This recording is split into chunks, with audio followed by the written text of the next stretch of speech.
Page पर जुड़ने के लिए सभी साथियों का धन्यवाद।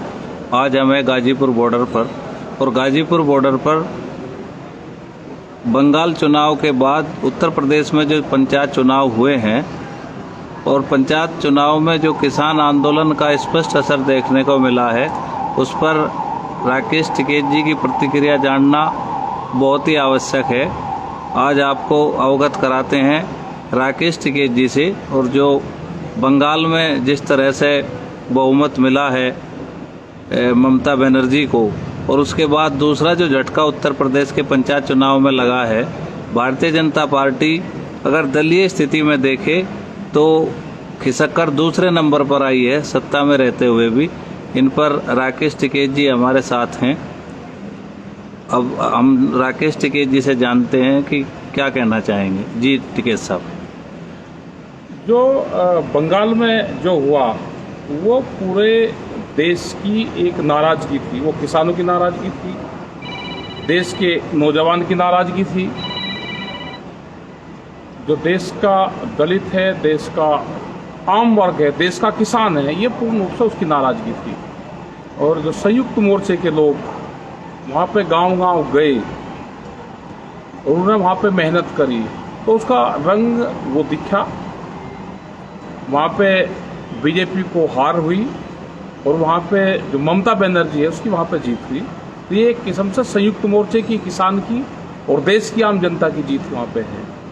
यही हाल उत्तर प्रदेश के चुनाव में रहा, जो पंचायत के चुनाव है या प्रधानी के चुनाव है, उसमें भी यही है कि बहुत करारी हार बीजेपी की हुई है और बहुत जगह धोखाधड़ी से इन्होंने अपने लोग जिताए।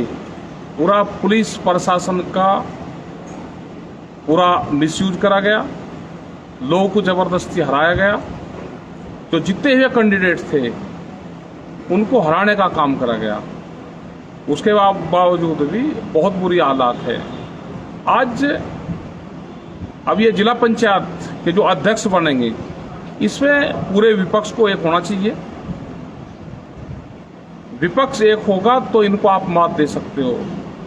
अगर विपक्ष एक नहीं होगा तो ये फिर हावी होंगे और पूरा जो इनका पुलिस फोर्स है, जो इनको एसओज हैं, जो थाने हैं, वे पूरा जिला पंचायत अध्यक्ष का चुनाव लड़वाने का काम करेंगे।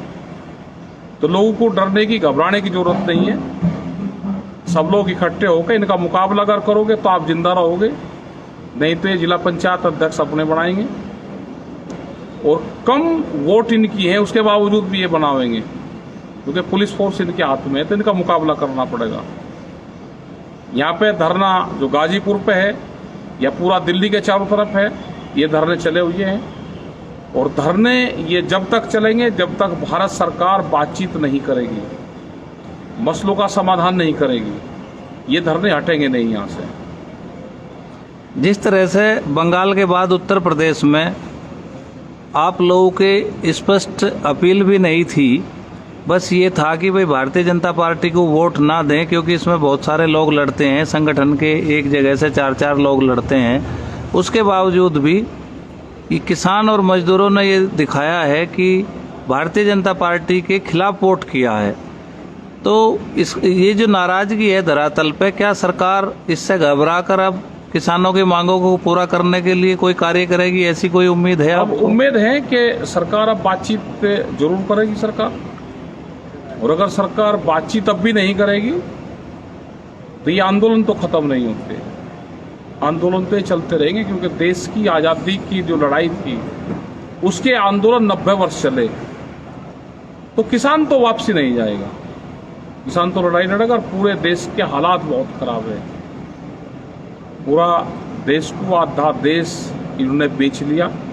जो बड़ी बड़ी कंपनियां थी वे ये बेचने पर लगे हुए हैं और ये आम जनता को पता चल गया है सारा। नहीं तो जो आपने एक फिर वही कारपोरेट की बात आती है, आप बार बार इसको कहते हो, जिन कंपनियों को सरकार बेचना चाहती थी आज वही कंपनियां जीवनदायिनी साबित हुई हैं और उन्होंने जो उनके यहाँ पे ऑक्सीजन यूज होती थी उसको मेडिकल ऑक्सीजन में कन्वर्ट करके स्टील उद्योग ने, भेल ने और तमाम जो ऐसी कंपनियां थी जो बिकाऊ थी, जिनकी लिस्ट पे थी, आज वही ऑक्सीजन दे रही हैं। तो अगर सरकार के पास ये स्ट्रक्चर नहीं रहेगा तो हालात और ख़राब होंगे। और कोरोना पे आप सरकार का किस तरह से फेलियर मानते हैं? कोरोना पे तो सरकार है ही नहीं, सरकार ने तो हाथ खड़े कर दिए। इनके तो जो मंत्री हैं वे हॉस्पिटलों में जाके लेट गए, अपने आप को कोविड का वो दिखा के और क्वारंटाइन हो गए, वहाँ पे हॉस्पिटल ले लिए। बहुत ये भ्रष्टाचार हॉस्पिटल में हुआ। अब तो ये प्राइवेट हॉस्पिटल में इसमें ज़्यादा ये हुआ है। क्यों नहीं करा जाते? क्यों इसके ऑक्सीजन के हॉस्पिटल अलग से बनाए जाते? जितने हमारे यूनिवर्सिटी हैं जो आज जिसमें बच्चे नहीं पढ़ रहे वे खाली है, उनको आप ऑक्सीजन के हॉस्पिटल बना दो। वो एक प्राथमिकता है। जब यहाँ पे ऑक्सीजन बैंक की बात आप कर रहे हैं? ऑक्सीजन बैंक तो जैसे यहाँ पे गुरुद्वारा यहाँ इंदिरापुरम में गाजियाबाद में है, ये सड़क के ऊपर करीब 6000 से ज़्यादा लोगों की जान इन्होंने बचा दी अब तक। तो हम हर शहर में उसमें बना सकते हैं, हर कस्बे में उसमें बना सकते हैं कि उसको ऑक्सीजन सिलेंडर ही तो चाहिए उनको जी। अब उनको ऑक्सीजन सिलेंडर अवेलेबल करवा दो, ऑक्सीजन बैंक आप बनाओ। जैसे श्री राम कॉलेज मुजफ्फरनगर में है या और जितने भी इंजीनियरिंग कॉलेज है उनकी बिल्डिंग वहाँ पे है, उनके वहाँ पे बच्चों के हॉस्टल वहाँ पे है, आप उसको बना दो। उसमें जो भी मरीज आ रहा है उसको लुटा दो। जो ऑक्सीजन की जरूरत है, ऑक्सीजन के बगैर लोग मर रहे हैं तो उनको ऑक्सीजन मिल जाए। आगे किसी को हॉस्पिटल में रेफर करना है वहाँ पे कर दो, उसका कोविड सेंटर नाम दे दो, ऑक्सीजन बैंक नाम दे दो, ऑक्सीजन के हॉस्पिटल आप उनको दे दो, हल्की सी उनके मेडिसिन दे दो, तो ये दे सकते हैं। लेकिन सरकार हाथ खड़े करके और सरकार पब्लिक को बीच में छोड़ के भाग गई है। अच्छा, तो आपका इस सरकार को देखना चाहिए क्या इस तरह की सरकारें होती है। आपकी मंशा ये है कि अगर किसी को सांस नहीं आ रहा तो आते ही उसको पहले ऑक्सीजन मिल जाए, दे दो उसको। इस तरह के हॉस्पिटल बनने चाहिए, हॉस्पिटल बन जाए, उसमें कुछ नहीं करना। आप यहाँ पे दे रहे हैं, आप उससे एक सिलेंडर से, जैसे अब भी दे रहे हैं, एक सिलेंडर से 20-20 बेड को आप दे सकते हो। उसको एक सिलेंडर से 20 आदमी की जान बच सकती है। 1 घंटे में एक सिलेंडर खत्म नहीं होता। उसमें उनको दवाई की भी आप जरूरत नहीं है, वे ठीक हो जाते हैं। ऑक्सीजन लेवल बढ़ जाएगा, उनको घर भेज दो, डिस्चार्ज कर दो। अभी एक बात और सामने आई है कि जो दूसरे देशों से मदद आ रही है वो जहाज भरे हुए एयरपोर्ट पर खड़े हैं और उनमें ऑक्सीजन जनरेटर हैं और तमाम इक्विपमेंट है, किट हैं, वैक्सीन वॉल्व हैं, और केवल वो इसलिए खाली नहीं हो पा रहे कि भारत सरकार ने अब तक कोई पॉलिसी डिसाइड नहीं की है। अमेरिका ये चाहता है कि सभी राज्यों को समान रूप से चीज़ें मिलें और वो पॉलिसी भारत सरकार से मांग रहा है, क्योंकि उसको अब लगता है कि अमेरिका को भी देश की सरकार पे विश्वास नहीं रहा और उसका ये कहना है कि अगर आपने बिना पॉलिसी के दिया तो भाजपा शासित राज्यों की ही मदद होगी। तो उसने एक प्लान मांगा है और पिछले 25 तारीख अप्रैल को लास्ट जहाज आया था, उसके बाद मदद नहीं पहुंच पा रही है। तो इसके बारे में आप क्या कहना चाहेंगे? मोदी सरकार क्या पूरा विश्वास खो चुकी है? नहीं, पूरा विश्वास खो चुकी है। बाहर से कुछ चीज आ रही है तो कहाँ मदद मिल रही है, कहाँ सामान जा रहा है? मतलब एक ऑक्सीजन और ऑक्सीजन किट भी नहीं बढ़ रही। जो कोविड की हल्की दवाइयाँ थी वो भी आम मरीजों तक नहीं जा रही और बहुत इलाज लोग अपने घरों पर कर रहे हैं। उसको दवाइयाँ आप फ्री दे दो, दवाइयाँ नहीं मिल रही, इंजेक्शन नकली मिल रहे हैं। जो मॉनिटरिंग सिस्टम था वो भी पूरा फेल है, जो अधिकारी थे वे भी छुप रहे हैं। तो इस पे सरकारों को काम करना चाहिए। और जो वॉलंटियर्स का जो काम है, भारतीय किसान यूनियन के लोग और भी स्वयंसेवी संगठन है, वे काम करना चाहते हैं। अगर सरकार गाइडलाइंस देगी तो उस पर काम करेंगे। यहाँ पे भी हम दे रहे हैं, मदद करवा रहे हैं। जो लोग आ रहे हैं उनकी मदद यहाँ पे करते हैं, तो उस पर काम करना चाहिए। तो आप ये चाहते हैं कि सरकार जो है कोविड का एक सर्टिफाइड इलाज का पर्चा, दवाई जारी करे, जिससे कोई भी स्वयं सहायता समूह या कोई भी संगठन जनता को उपलब्ध करा सके। अगर ऐसा नहीं होगा तो उनके ऊपर मुकदमे दर्ज होने का खतरा है, ऐसा भी आप चाहते हैं? हाँ, बिल्कुल होना चाहिए। अधिकारियों की जिम्मेदारी है। वे कुछ किट बनी है और उन किट में आप सामान रख दो। एक किस्म से आप कोई भी कोविड का हो तो उसको आप दे दो, एक उसमें सैनिटाइजर दे दो, कुछ उसमें दवाइयाँ उसमें दे दो, कुछ उसमें मास्क दे दो, ये सारी चीजें दे दो। नहीं, अभी एक बात आपने कही कि बहुत सारे संगठन करना चाहते हैं, लेकिन उनको इस बात का खतरा है कि अगर किसी की डेथ होगी तो उनके ऊपर मुकदमा ना हो जाए, तो सरकार को एक सामान्य लक्षण के लिए एक पर्चा जारी करना चाहिए। एक पर्चा जारी करें, उस पर डॉक्टरों की टीम बना दो।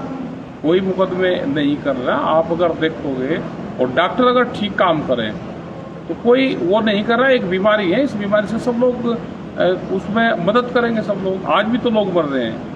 आप जितनी हेल्प कर सकते हैं डॉक्टर, वे हेल्प करें उसमें। सरकारी अधिकारी हैं, वे हेल्प करें उसमें। अंतर्राष्ट्रीय स्तर पर देखा जाए तो जो कोविड का रिकवरी रेट है वो 99% है, यानी कि 99% लोग ठीक हो सकते हैं। तो जिस बीमारी का रिकवरी रेट 99% हो, उसको महामारी की तरह से ट्रीट किया जाना, और जितनी मौतें हो रही हैं इसका मतलब ये है कि देश में कोई व्यवस्था ही नहीं थी, इसलिए लोग मर रहे हैं। व्यवस्था नहीं है, व्यवस्था नहीं, इसीलिए ज़्यादा डेथ हो रही है। और ज़्यादातर लोग ऑक्सीजन नहीं है, उससे लोगों की डेथ हो रही है। और आज भी उद्योगों में बहुत ऑक्सीजन जा रही है। अब तो बंद करके उद्योगों की बंद करके और ऑक्सीजन वैसे लेनी चाहिए। जी धन्यवाद।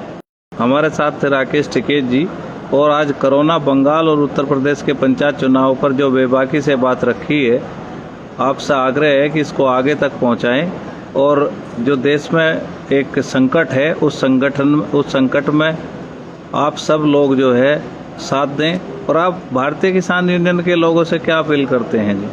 भारतीय किसान यूनियन के लोग ये हैं कि अपने खेत को देखें, अपने धर्मों को देखें, और जो लोग आज बीमारी के उनकी मदद करें, और क्या क्या उनको दवाई है वो दवाई अवेलेबल उनको जरूर करवाएं। इसमें दान पुण्य भी करें। गरीब आदमी बीमार हो रहा है, उसके पास में पैसा नहीं है, तो उसकी भी मदद करें। आज ये ना करें कि मेरे पास में पैसा है, पड़ोसी का नहीं है।